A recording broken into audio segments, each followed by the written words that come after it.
Éco-rubrique. L'économie africaine en 5 minutes.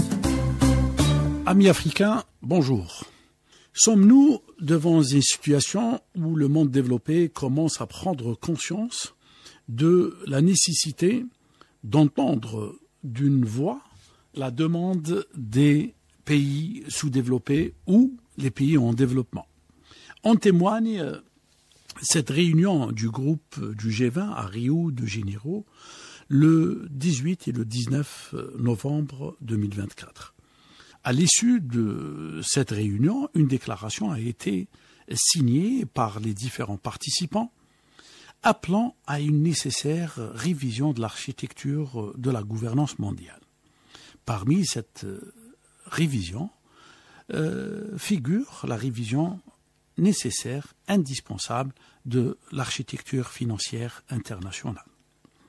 Donc, les représentants des 20 pays ont abordé, ont discuté des voies et des moyens qui permettent de remettre en cause un système qui est jugé à la fois inefficace et incapable de prendre en charge des besoins de plus en plus importants en matière de financement, notamment de la part des pays sous-développés et des pays pauvres, plus particulièrement, et aussi de revoir les conditions d'admission à ces crédits.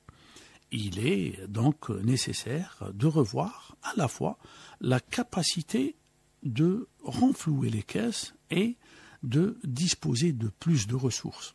Et de l'autre côté, à rendre les conditions, que ce soit de tout, ou les conditions d'admission à ces financements beaucoup plus accessibles. Il a été convenu, notamment, d'aller vers la voie des banques multilatérales.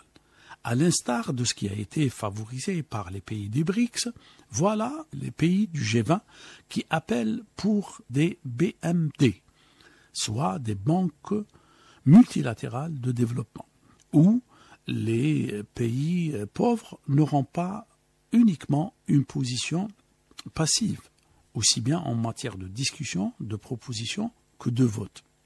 Il est donc important de signaler cette transition qui, selon le président du Conseil européen, donnerait encore plus de la légitimité à un monde où la crise semble durer, un monde plus inclusif et des banques multilatérales qui pourraient constituer un important pas en matière de mutation et de développement d'instruments et d'outils financiers qui permettraient de mobiliser davantage de fonds privés et donc d'accompagner la transition de façon à équilibrer et à faire régner plus de justice en matière d'accès de financement et donc plus de lutte contre la pauvreté et pour la création de la richesse.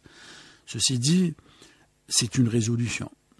L'avenir nous dira surtout si ça se concrétisera dans les faits et à quel rythme surtout cette mutation est appelée à se réaliser.